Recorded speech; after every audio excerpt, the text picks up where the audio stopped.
आज मैं आपको कार्तिक मास कथा का 35वां अध्याय सुनाऊंगा।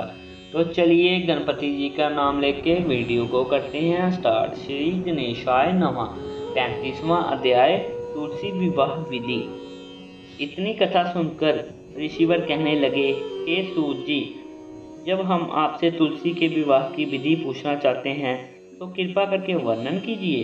ऋषिवरों का यह वाक्य सुनकर आनंद में मगन हुए श्री सूत जी कहने लगे कि हे मुनीश्वरों, अब मैं आपको सामने तुलसी जी के विवाह की विधि का वर्णन करता हूँ, इसलिए आप सावधान होकर सुनिए, का कष्ट करें।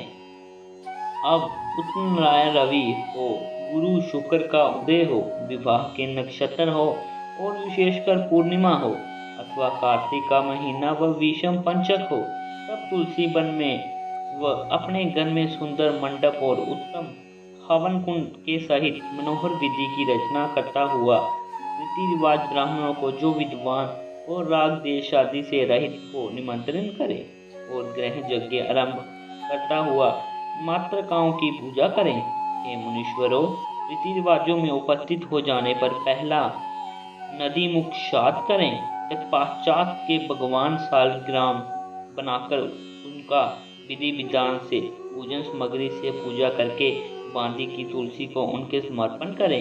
इसी प्रकार विवाह विधि से तुलसी जी का पानी ग्रहण करने के बाद विधि पूर्वक होम करें। इसके बाद सपत्नीक जजमान भाई बंधु और सेवकों के साथ चारों रीति रिवाजों के सहित विष्णु भगवान जी की प्रेम प्रदक्षिणा करता हुआ शांति पाठ और मंगलयान के साथ साथ आदि बाजे भी बजाए चाहिए।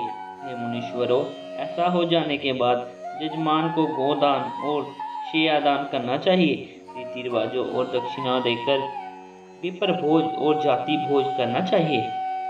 यह सुनकर सूत जी कहने लगे, हे मुनीश्वरों, इस प्रकार जो मनुष्य श्रद्धा युक्त होकर सत्य शांति और संतोष को धारणा करता है, विष्णु भगवान और तुलसी दल समर्पण करता है, वह समस्त पापों से रहित होकर संसार के सुखों को प्राप्त करता हुआ अंत में विष्णु लोक को प्राप्त होता है, इसमें संशय नहीं है।